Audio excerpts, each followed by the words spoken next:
코로나19로 인해서 예배가 극히 제한을 받고 있습니다. 아마도 앞으로 코로나가 언제 종식될지는 아무도 예상을 할 수가 없습니다. 집단 면역 체계가 형성된다고 할지라도 또 변이 바이러스가 언제 출현할지 또 알 수가 없습니다. 그렇기 때문에 위드 코로나와 함께 사는 법을 터득을 해야 될 것 같아요. 포스트 코로나 시대가 온전히 모든 것을 회복시키지는 못할 것이다 라는 예측 속에서 우리가 모든 면에서 준비를 해야 되겠다 생각이 되어집니다. 예수님께서 제자들에게 마지막으로 남기신 가장 큰 명령이 무엇입니까? 사도행전 1장 8절입니다. 성령이 너희에게 임하시면 너희가 권능을 받고 예루살렘과 온 유대와 사마리아와 땅끝까지 이르러서 내 증인이 되리라. 유언적 명령입니다. 그래서 이것을 지상명령이라, 지극히 높은 명령이다 라고 얘기를 합니다. 우리는 이미 말씀을 나누었습니다. 첫 번째 땅끝, 우리가 딛고 있는 발밑이 땅끝이고 내가 만나는 사람, 나와 함께하고 있는 사람, 그리고 나의 삶의 현장, 이것이 땅끝이다 라고 말씀을 나누었습니다.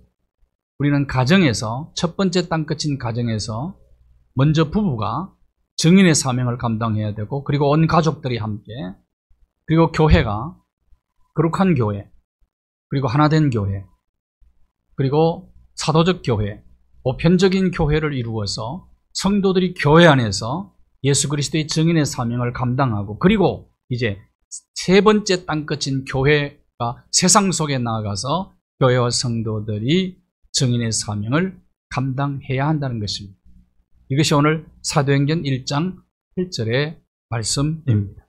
주님의 명령이기도 합니다. 그러면 세 번째 땅끝인 어딜까? 세 번째 땅끝. 제일 먼저 일터가 세 번째 땅끝입니다. 우리의 일터예요. 우리의 일터. 나의 삶의 현장이죠. 마태복음 28장 19절에서 20절까지 말씀을 보면 너희는 가서 어디로 가라는 겁니까? 세상으로 가라는 거예요. 세상에 가서, 그 세상이 어디냐? 제일 먼저는 나의 일터가 세상이다. 세상 일터에서 제자 삼는 사명을 감당하라는 것입니다. 고린도전서 3장 16절과 17절 말씀을 보시면 너희가 하나님의 성전인 것과, 누가 성전이라고요? 우리가 성전이다. 오늘 저와 여러분이 함께 모여서 예배하는 이곳은 예배당입니다. 여기 예배당으로 표현을 해야 돼요. 성전은 여러분 한 사람 한 사람이 성전이다 그 말입니다. 한 분 한 분이 성전이다. 여러분 속에 성령님이 계시기 때문에 여러분이 성전이다. 그렇게 말씀을 하고 있어요. 예수 믿는 사람을 성도라고 부르죠. 성도. 거룩할 성 또는 성스러울 성 무리도인데, 예수 믿는 사람에게 붙이는 호칭 중에 가장 좋은 호칭이라고 생각을 해요. 성도, 성도. 구별된 사람들, 그런 말입니다. 너희가 거룩하니, 오늘 본문에 성전은 거룩하다라고 말합니다. 하나님의 성전은 거룩하다. 왜? 거룩하신 성령님이 우리 안에 계시기 때문에 우리는 거룩한 존재들이다. 성전은 거룩한 장소라는, 거룩한 곳이라는 뜻이에요. 원래 성전이. 우리가 교회를 성전이라고 표현을 하는데, 여러분 건물은 엄격한 의미에서 건물을 두고 한 말이 아니에요. 예수 믿는 사람을 두고 한 말입니다. 교회에서 사용하는 물건을 성구라고 얘기를 합니다. 성구. 어쩌면 이 컵이 교회에서 사용하기 때문에 이 컵을 성구라고 그래요. 거룩한 기구란 말입니다. 여러분이 앉아있는 의자가 성구입니다. 교회에 들어오는 그 순간부터 성구가 된 거예요. 집에 있으면 그걸 성구라고 얘기하지 않아요.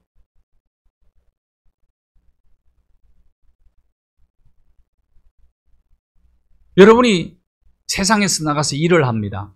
그러면 여러분이 하는 일은 거룩한 사람들이 하는 일이란 말이에요. 성도가 하는 일이기 때문에 거룩한 일을 하고 있어요. 성도들이 하는 일은 죄를 직접 짓는 일이 아니든지 남을 해치는 일이 아니면 그건 거룩한 일입니다. 그래서 성직이라 말할 수 있어요. 예수 믿는 사람들이 하는 일은 성직을 감당하는 겁니다. 성직을 수행하는 자를 우리는 뭐라고 부르죠? 성직자라 부르죠. 그런데 목사만 성직자가 아니다는 거예요. 마틴 루터가 만인 제사장설을 주장했거든요. 베드로 사도는 우리를 왕 같은 제사장이라고 그랬다고요. 그러니까 우리 모두가 그런 사람이다 이 말. 그러면 여러분이 하는 일이 거룩한 일이다. 왜? 세상 사람들과는 우리는 다르게 사는 사람이기 때문에. 내가 하는 일이 똑같은 일을 안 믿는 사람하고 하더라도 우리가 하는 일의 성격이 다른 거예요. 거룩한 일입니다. 성직을 여러분이 수행하고 있는 것입니다. 그렇게 해서 세상 속에서 우리는 정인의 사명을 감당해야 되는 거예요. 한 율법사가 그러면 어떻게 우리가 그 일을 감당할 것이냐? 예수님께 찾아 나와서 질문을 던집니다. 마태복음 22장 36절에 보시면 한 율법사가 예수님께 던진 질문입니다. 사두개인들이 예수님께, 사두개인들도 역시 제사장 계통이죠. 사두개인이 예수님께 질문을 던졌다가 그들이 참패를 당해요. 그 소문을 듣고 바리새인들이 예수님께 질문을 하려고 찾아왔는데 그 중에 율법사 한 사람이 예수님께 던진 질문이 어느 계명이 큽니까? 라는 질문을 던집니다. 어느 계명이 큽니까?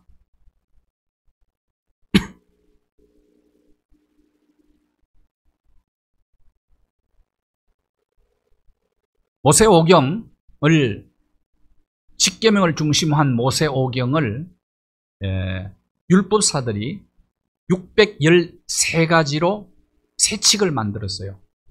613가지. 그래서 하라는 명령이 248개, 하지 말라 하는 명령을 365개 이렇게 만들어서 613개의 세칙을 쫙 만들었어요. 그래서 율법사들은 모이기만 하면 어느 계명이 크냐 하고 신학적 논쟁을 벌인 겁니다. 신학적 논쟁을 늘 모이면 하는 거예요. 그 이스라엘 사람들이 교육 중에 하나가 서로 주고받는 질문 형식으로 하는 그런 교육 방법이 있습니다. 도서관에서도 그래서 언제나 시끄럽다 그래요. 그들이 모이면 질문하고 답하고 질문하고 답하니까 이게 교육 방법 중에서 가장 좋은 방법이에요. 유대인 엄마들은 학교 갔다 오면 어떻게 질문한다고요? 너 무슨 질문을 선생님에게 했나라고 하는데 우리나라는 어떻게 합니까?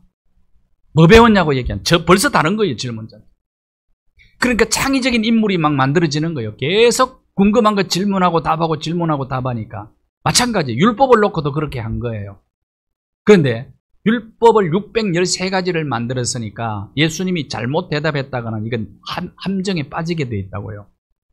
이 계명이 크다 그러면 딱 갖다 대놓고 그러면 이 계명은 안 크다는 말입니까? 여러분 예수님 할 말이 없죠. 그런 상황입니다. 그럴 때 예수님 뭐라고 대답했어요? 마태복음 22장 37절에서 40절입니다.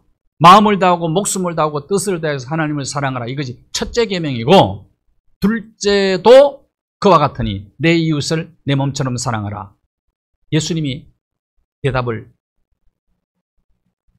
하나님 사랑해라, 사람을 사랑해라 이렇게 대답합니다.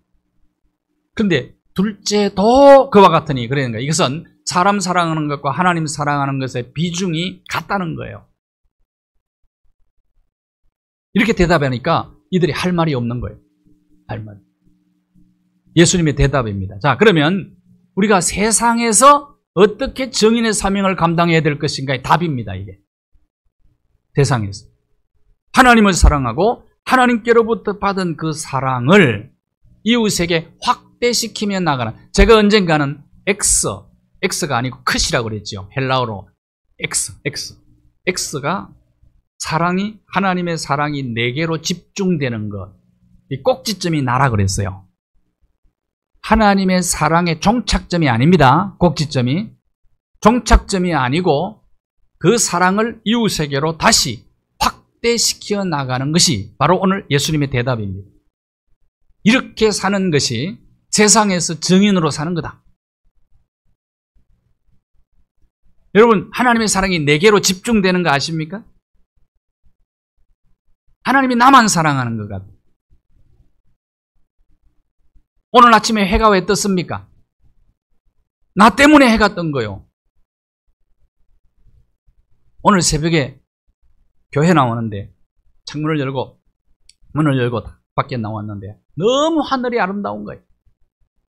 동이 튼데 그렇게 구름과 함께 이루어지는 그 하늘의 풍경이 너무 아름다운 거예요. 그제는 보니까 저희 아파트에서 무지개를 찍어가지고 영상에 올렸는데 너무 아름다운 무지개가 서울 하늘에 뜬 거예요.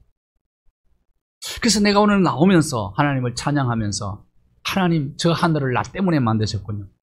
나 때문에.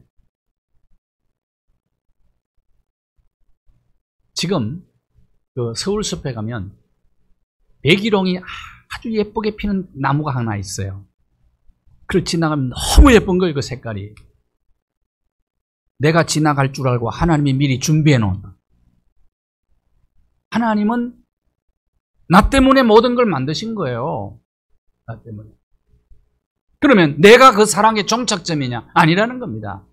그 사랑은 이웃에게 확대돼야 된다 이 말이죠. 그 사랑의 비전을 우리는 지고 있다. 하나님의 사랑. 모든 것이 여러분, 그런 손으로 꼽을 수가 없어요. 제가 막 하늘 얘기했고 몇 가지 얘기했는데 꼽을 수가 없어요. 여러분 지금 마시고 있는 산소를 누구 때문에 만든 거예요? 나 때문에. 그래서 아브라함의 하나님, 이삭의 하나님, 야곱의 하나님은 나의 하나님이다 그랬다. 나의 하나님. 그 사랑이 내게 집중되고 있는 거예요. 근데 많은 경우에 그냥 내가 그 사랑을 독점만 하고 있지 확대를 시키지 않고 살아간다. 세상에서 그리스도인들이 증인으로 살아가려면 받은 바 그 사랑을 빚진 자 의식을 가지고 이웃에게 그 사랑을 갚아야 된다 이거예요. 이게 예수님의 대답인 거예요. 사랑의 통로가 되어야 되는 거예요. 예수님이 그렇게 사셨잖아요. 오셔가지고 예수님 늘 나의 아버지, 나의 하나님 늘 기도하셨잖아요. 근데 그 사랑을 다 주고 가시죠. 마지막에 피 한 방울, 물 한 방울까지도 다 주고 갔습니다.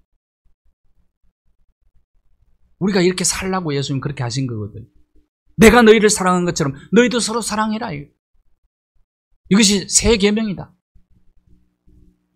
사울이 예수님을 만나고 난 이후에 사울의 삶이 어떻습니까? 다메섹 도상에서 예수 믿는 사람 죽이려고 가다가 잡아 죽이려고 예수님 만나잖아요. 부활하신 예수님이 강렬한 빛으로 나타나신 예수님을 만나서 예수님이 사울에게 뭐라고 했습니까? 그냥 꼬꾸라져 버렸지. 사울아 사울아 네가 어찌하여 나를 핍박하느냐. 사울은 그때까지 예수님을 믿는 사람 예수님 직접 핍박한 적이 없어요. 사울이. 그런데 예수님은 나 믿는 자 핍박하는 것은 나를 핍박하는 것이라고 예수 믿는 사람과 예수님 자신을 동일시했단 말이에요. 그때 만난 예수님, 예수님의 뜻을 알고 사도 바울이 그때부터 예수님께로부터 하나님께로부터 받은 사랑의 빚을 이웃에게 갚기 위해서 마지막 순교할 때까지 사랑의 빚을 갚는 일에 몰두하고 달려갑니다. 이것이 바울의 삶이었어요. 그래서 뭐라고 고백을 했어요? 로마서 1장 14절 같이 한번 읽어보십시오. 로마서 1장 14절 시작.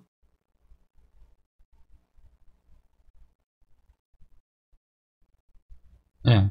뭐의 빚진 자라고요? 사랑의 빚을 진 하나님의 사랑의 빚을 진 자다. 그러니까 내가 이 빚을 다 갚아야 되겠다. 헬라인이나 야만인이나 문화인이나 야만인이나 차별 없이 지혜 있는 자나 어리석은 자나 사도 바울이 학식이 높았어요. 가말리엘 문화생으로 공부를 많이 한 사람이에요. 그런데 공부 못한 사람도 사랑의 대상이다. 그 말이에요. 모든 사람이 사랑의 빚을 갚아야 될 대상이다. 빚은 선택사항이 아니고 갚아야 될 의무사항이죠. 빚은 반드시 내가 그 사랑을 이웃에게 갚아야 된다는 거예요. 그런 생각을 가지고 사랑을 갚는 거예요. 그러니까 일터는 여러분이 살아가는 일터는 직장은 사랑의 빚을 갚는 장소입니다. 장소. 믿으십니까? 여러분의 일터가, 사업장이 사랑의 빚을 갖는 장소라니까요. 크리스찬의 경제활동은 사랑의 빚을 갖기 위한 사회활동이에요. 그런 의식을 가지고 일을 하면 내가 하는 모든 일이 거룩한 일이야. 성직이 되는 거예요. 성직.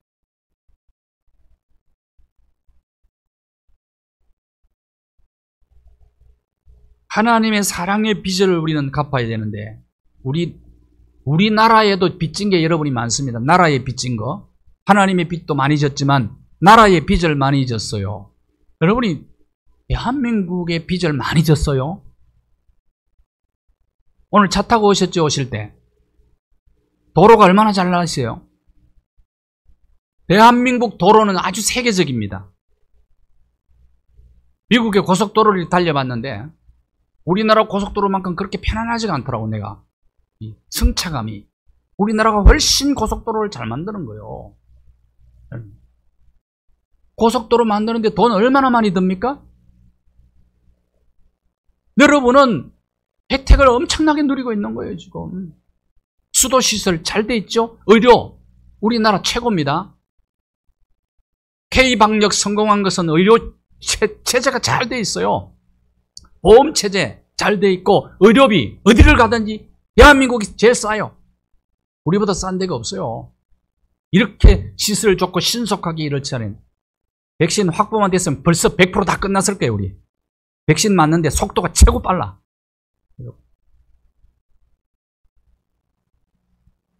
항만, 공항 최고입니다. 우리나라 최고예요. 그런데 이거 다 나라가 세금 걷어서 했는데도 우리 다 국가가 없으면 이거 어떻게 가능합니까? IT 강국이죠, 우리나라? 우리처럼 빠른 데가 없어요. 인터넷 신청하면 우리처럼 빨리 와서 해주는 데가 없다니까, 세계에서. 그런 나라에 살고 있다니까. 그런데 왜 헬조선이라 그럽니까? 뭘 몰라서 그래요. 우리나라 정말 좋은 나라예요. 살기 좋아. 서울을 누가 이렇게 아름답게 갖고 놓았어요? 서울을.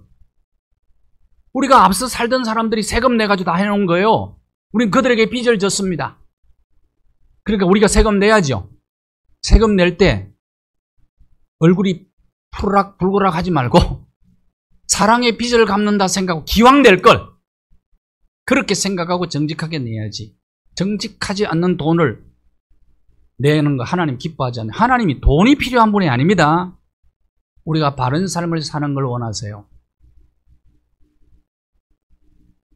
자, 우리 개신교 교회가 구제하는 것이 캐톨릭과 불교가 합친 것보다 훨씬 더 많이 합니다. 그런데 세상 사람들은 교회를 욕하지 절간 욕을 안 해요. 왜 그런지 압니까? 기대가 커요. 교회와 세상 사람들이 예수 믿는 사람들에게 거는 기대가 그만큼 기대치가 높은 거예요. 그러니까 큰 사업들도 많이 하는데 좋은 일을 가장 많이 하는데도 욕을 하는 이유는 기대가 크다는 겁니다. 어떻게 살기를 원해요? 크리스찬 실업가들이 크리스찬답게 기업을 운영하기를 원하는 거예요. 기부금으로 따지면요 훨씬 앞서 있다니까요. 크리스찬 식당 경영자가 정말 정직하게 경영해 주기를 원하는 거란 말이에요. 그래서 세금도 정직하게 내야 되는 겁니다. 요즘 목사도 세금 냅니다. 정직하게 내야 돼요. 왜? 세금은 이웃 사랑, 이웃에게 빚을 갚는 확실한 증거예요. 이게 확실한. 서울을 누가 이렇게 아름답게 꾸며놨습니까? 예? 우리보다 먼저 살다 간 분들이 다 그렇게 한 거예요.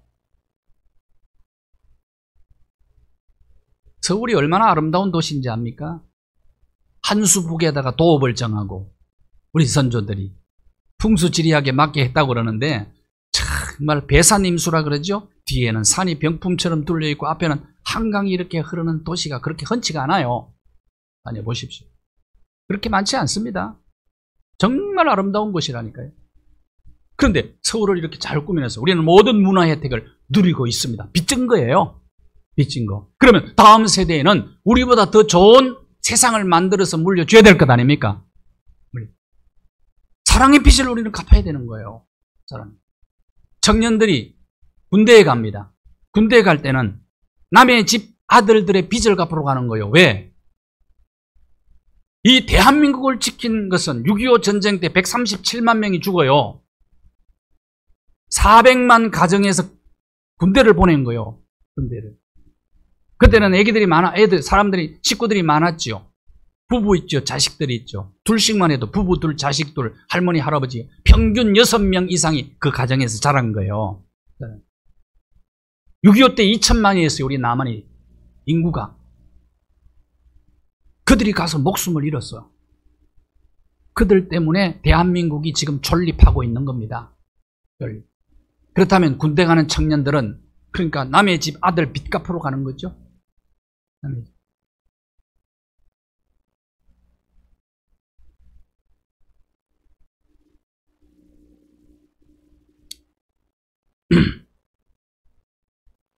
미래 세대를 위해서 우리가 지금 해야 될 일이 뭐냐는 거예요. 스티브 잡스 때문에 각자의 손에 스마트폰이 들려 있어요. 얼마나 참 편리한 세상입니다. 일찍 세상을 떠났습니다만 스티브 잡스가 애플 CEO 자리에 오르게 된 팀 쿡이 자식이 없어요. 조카 하나 있는데 대학 졸업할 때까지 돈만 조카에게 딱 주고 나머지 모든 재산을 사회에 기부해서 8,800억 기부를 했어요. 세계적인 경제지, 그 포춘지에 기자와 인터뷰를 하면서 당신이 어떻게 모든 재산을 기부할 수 있었냐라고 질문을 던졌어요. 이런 대답을 합니다. 사회로부터 혜택을 많이 받은 사람입니다. 나는. 그래서 해야 될 일이 많습니다. 나는 빚을 많이 진 사람입니다. 그런 얘기를 했어요. 빚을 많이. 미국은 이렇게 기부하는 사람들이 많아졌어. 그래서 자유경제체제가 발전한 것 아니겠어요? 발전. 사랑의 빚을 갚아야 되겠다는 사람이 많이 있다는 거예요. 그런 세상이 좋은 세상. 그런 세상을 만들어서 지금 우리가 사는 세상보다 더 좋은 세상 만들어서 우리가 다음 세대에 물려줘야 될 책임이 우리에게 있는 겁니다. 이런 사명을 감당해야 돼요, 우리가. 이것이 마지막 땅끝, 세 번째 땅끝인 세상에서 증인의 사명 감당하는 겁니다. 예수는 믿는다고 하는데 하나님의 사랑, 할렐루야, 아멘, 은혜 받고 축복받았다, 아멘.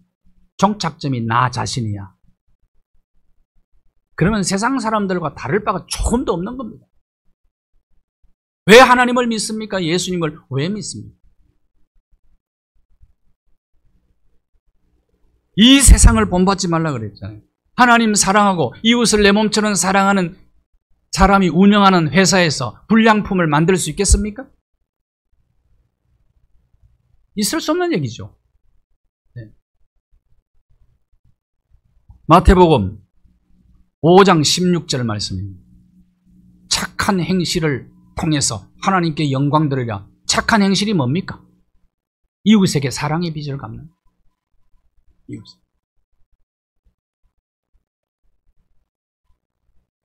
착한 행실을 보고 하나님께 영광 돌려야 될 현장이 우리의 일터가 되어야 되는 겁니다. 그 다음 지역사회. 지역사회. 우리가 사는 동네가 굉장히 중요해요. 내 일터도 중요하고. 로마서 1장 1절부터 11장까지는 어떻게 우리가 예수님을 믿게 되었는가를 설명하고 예수님을 믿은 사람은 어떻게 살아야 되는가가 로마서 12장부터 쭉 이어지고 있어요. 12장이 굉장히 중요합니다. 12장 1절 한번 읽어볼까요? 1절 같이 읽겠습니다.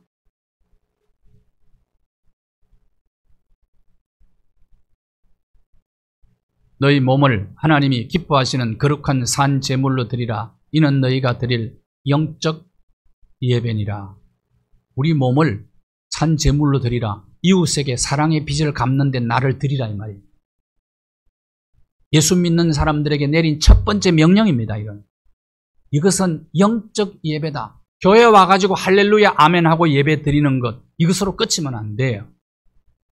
이걸 영적 예배로 확대시켜라. 영적 예배가 뭐냐? 내 삶의 자리에서 사랑의 빚을 갚는 삶을 살아라. 이게 거룩한 산 제물이라. 산. 그러려면 어떻게 해야 된다고요? 2절 보십시오. 이 세대를 본받지 말라. 세상 사람들과 달라야 된다는 거예요. 이 시대 정신은 무엇입니까? 나만 아는 시대예요. 모든 게 나만 아는 내로남불의 시대입니다. 나만 잘 살면 돼. 나만 잘 살면. 그거는 이 세상 사람들도 똑같이 살아. 근데 예수 믿는다면서도 그렇게 산다면 그건 믿는 게 아니라는 겁니다.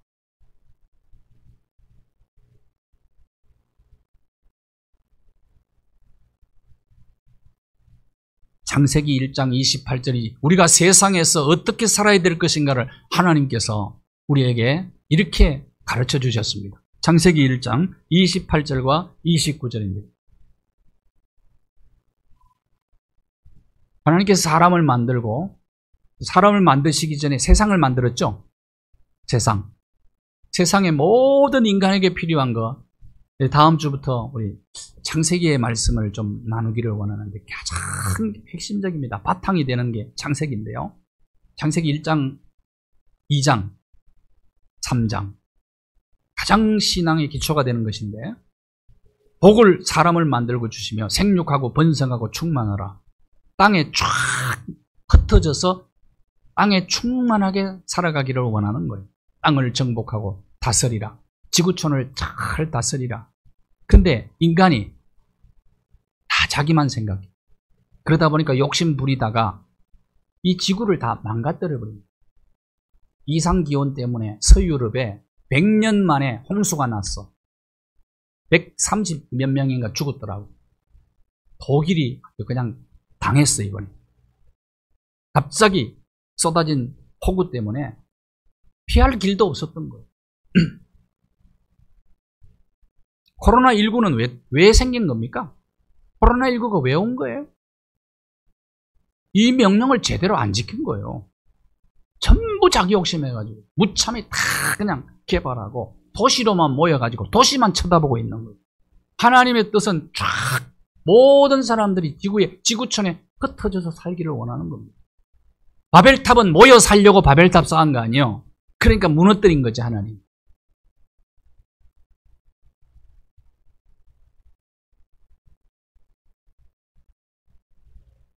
그래서 여러분 농촌을 이제 좀 살려. 지금 우리 세대가 다음 세대를 위해서 해야 될 가장 중요한 과제가 있다면 도농 격차를 줄여야 됩니다.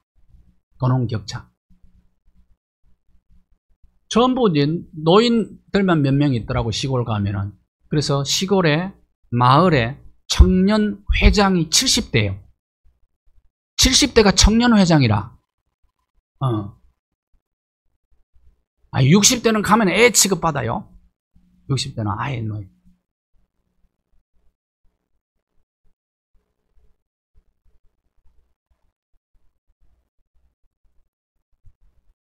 여러분, 스위스가요, 4,200 몇 평방미터밖에 안 됩니다.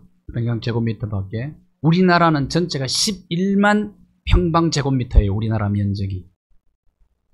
서울시와 광역시를 합친 면적이 5,200 몇 평방밖에 안 돼요. 그러면 자, 10,000평방미터는 이렇게 도시들이 막 구성되어 있다고 생각합시다. 그러면 11만 평방미터는 아직도 버려져 있는 거예요, 우리나라. 예? 그런데 도시만 모여서 살려고 하잖아요. 도시에 바벨탑을 쌓은 거예요. 해결하는데 안 되니까 아무런 걸 내놔도 집값은 못 잡네.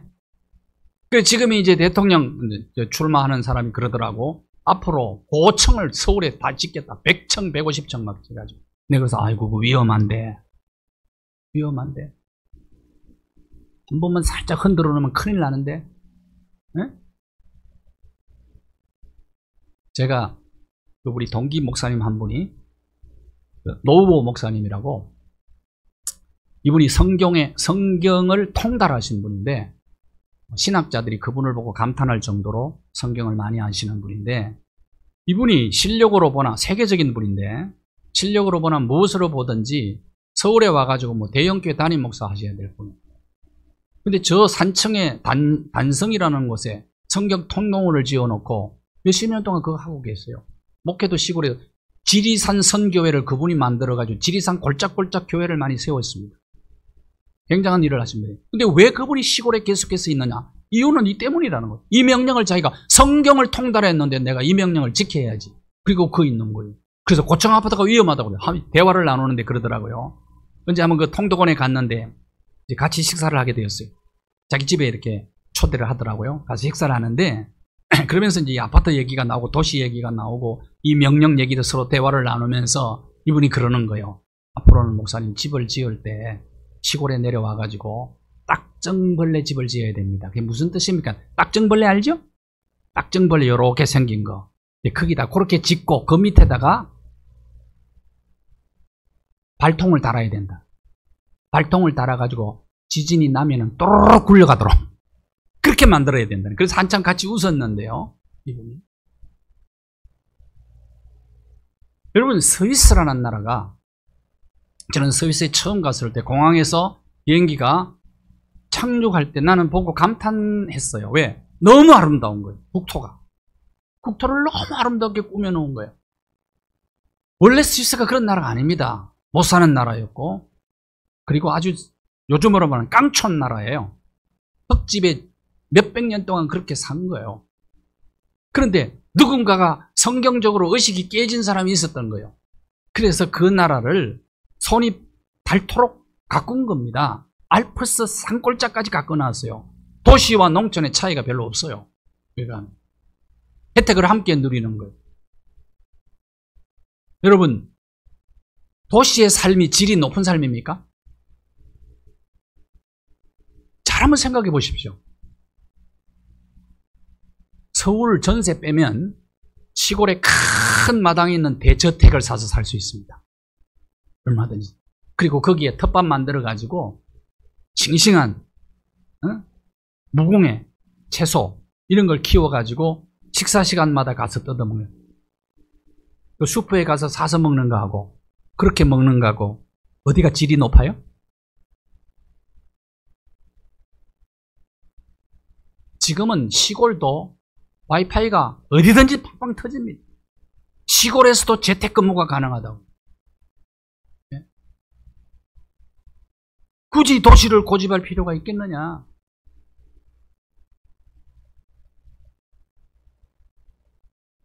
지금 이제 할머니들이 낙지 캐고 있다, 낙지도 잡고 있더라고요. 서해안에 잡고 있고 뭐 바지락도 캐고 하는데 저분들 돌아가시면 국산 낙지 못 먹겠다 그런 생각을 난 해봤어요. 국산 낙지 못 먹겠구나. 자기 엄마가 자기 아버지가 낙지 잡는 걸 보고 바지락 캐는 걸 보고 아들이 보고 아 나도 저 일을 했으면 좋겠다 할 정도가 돼야 되지 않겠어요? 농사 짓는 것도 보고 마찬가지. 일본에 갔을 때 그 생선 옮기는 트럭이 너무 깨끗한 거예요. 그리고 생선 장사하는 분들이 가운을 입고 앞치마 하얀 거 두르고 모자 쓰고 깨끗한 칼 가지고 생선을 그 자식들이 그거 보고 아 나도 저거 해야 되겠다 이렇게 생각하니까 몇 대까지 이어서 하는 거예요. 우리나라 생선 트럭 깨끗해요? 우리나라 농촌의 할머니 할아버지 전부 허리가 다 굽었어요. 너무 힘든 일이라는 거예요. 왜? 그런 일을 하려면 기계를 빨리 개발했어야 되는데 우리나라는 농기구 개발을 제대로 못한 거예요. 풀 깎는 예초기 이것도 제대로 안 돼가지고 일제 쓰고 독일 보시 쓰고 이런 거예요. 영국이나 일본이나 영국, 일본, 그 다음에 독일 이런 데는 편안하게 일을 할 수 있는 기구들을 개발하는데 개발비로 투자하고 농촌 사람들도 거기 투자를 한 거예요. 나라가 투자를 하니까 그들은 허리가 안 굽어요.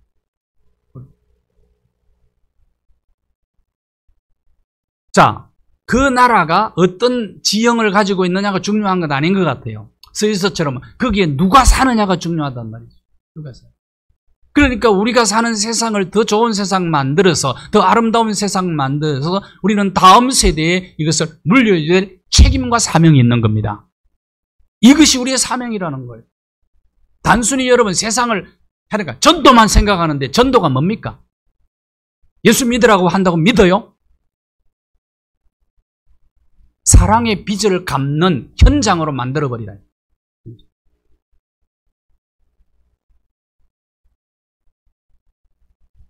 우리나라 초등학생들 자살률이 많이 높아졌어요. 왜 그런지 압니까? 전부 콘크리트 안에다 과외시키느라고 가둬놨어요. 스트레스가 이만저만이. 성적으로 애들 좋아되죠? 무조건 95% 말고 5% 안에 여러분, 부모가 뭘 원해요? 우리나라는 공통이에요. 공통적으로 뭘 원합니까? 의사, 판사, 변호사 이런 거 원하죠? 대통령 5% 안에 아니야. 5%가 아니야. 여러분 1% 0.5% 안에 들어가야 돼요. 근데 전부 다 그렇게 만들려고 하는 거예요. 전부 다. 그러니까 안 되는데 하려고 그러니까 시키니까 애들이 스트레스가 이만저만이 아닌 거예요. 제가 시카고 장로교회, 언약 장로교회 갔을 때 시카고 신도시에 큰 주차장과 함께 뭐 잘 갖춘 교회. 제가 참 제일 부러웠던 게 뭐냐 하면은 체육관이에요. 체육관 만드는데 그게 제가 그 들여다 볼 때마다 중고등학생들이, 대학생들이 농구하면서 뭐. 근데 내가 물어봤어요, 그 목사님은. 쟤들은 과외 공부 안 합니까? 학원 안 갑니까? 그랬더니 학원 없대요. 학원이 없대요. 근데 우리나라 사람들이 가가지고 또 그걸 만들었다네? 걔들은 3시 정도, 2시 정도, 3시 되면 학교 갔다 와가지고 스포츠 하는 거예요. 거기서 협동심 길러지죠? 리더십 개발되죠?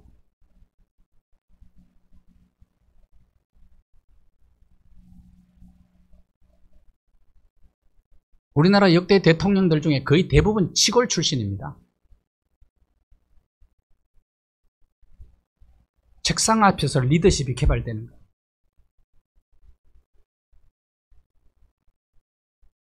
저희들 시골에 자랄 때는요, 항상 책가방 던져놓으면 덜로 산으로 뛰어다니면서 하루 종일 놀고 얼마나 열심히 놀았는지 해지는 줄도 모르고 밥 먹을 줄도 모르고 놀다가 딱지치기 하고 뭐 모치기 하고 뭐 많이 했어요. 하다가 보면 너무너무 재미가 있어가지고 밥 먹을 줄도 모르면 집집마다 이제 밥 때가 되면은 동네에 부르는 소리가 막 누구야 밥 먹으라 그러고 부르는 소리가 막 동네에 막 가득 채워지죠. 행복했었습니다. 행복했어요.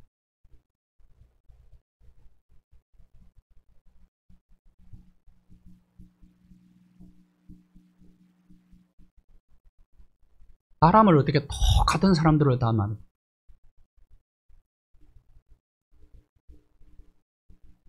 여러분 청소하는 사람도 있어야 되고 쓰레기 치우는 사람도 있어야 돼요. 근데 전부 95% 5% 속에 다 들어가가지고 그러니까 오히려 앞으로는 공부 못한 게 축복이 될 수 있어요. 서울대 하버드 나온 사람들은 아무 일이나 안 하려고 그래요. 그런데 그게 나왔는데도 취직 못하는 사람 많은데 뭘.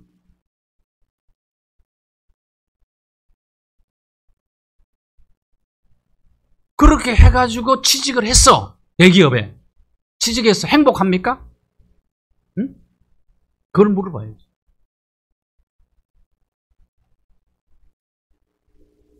그러니까 우리가 사는 세상을, 좋은 세상을 만들기 위해서는 이런 의식을 가지셔야 돼. 그래서 어디든지 세상에서 내가 하나님께로부터 받은 사랑의 빚을 나는 그것을 갚는 것. 이것이 행복이다.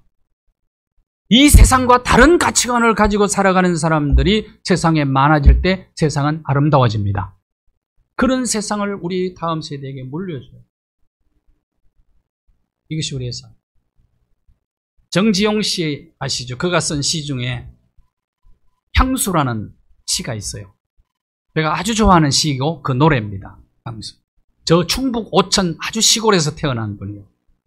넓은 벌 동쪽 끝으로 옛 이야기 지줄대는 실개천이 휘돌아 나가고 얼룩배기 황소가 햇슬빛 금빛 게으른 울음을 우는 곳 그곳이 차마 꿈엔들 이칠리. 질하루에 재가 식어지면 빈밭에 밤바람 소리 말을 달리고 10번 졸음에 겨운 늙으신 아버지가 집베개를 돋아 고이시는 곳 그곳이 차마 꿈엔들 이칠리야. 아름다우시죠? 흙에서 자란 내 마음, 콘크리트 벽 안에서 자란 내 마음은 어떻겠어요? 파란 하늘빛이 그리워 함부로 쏜 화살을 찾으러 불섭 이슬에 함초롬 휘적시던 곳 그곳이 차마 꿈엔들 이칠리야. 전설바다에 춤추는 밤물결 같은 검은 김은 머리 휘달리는 어린 누이와 아무렇지도 않고 예쁠 것도 없는 사철 발벗은 아내가 따가운 햇살을 등에 지고 이삭 죽던 곳 그곳이 차마 꿈엔들 이칠리야. 하늘엔 성근별 알 수도 없는 모래성으로 발을 옮기고 서리 까마귀 우지짓고 지나가는 초라한 지붕 흐릿한 불빛에 돌아앉아 도란도란 그리는 곳 그것이 차마 꿈엔들.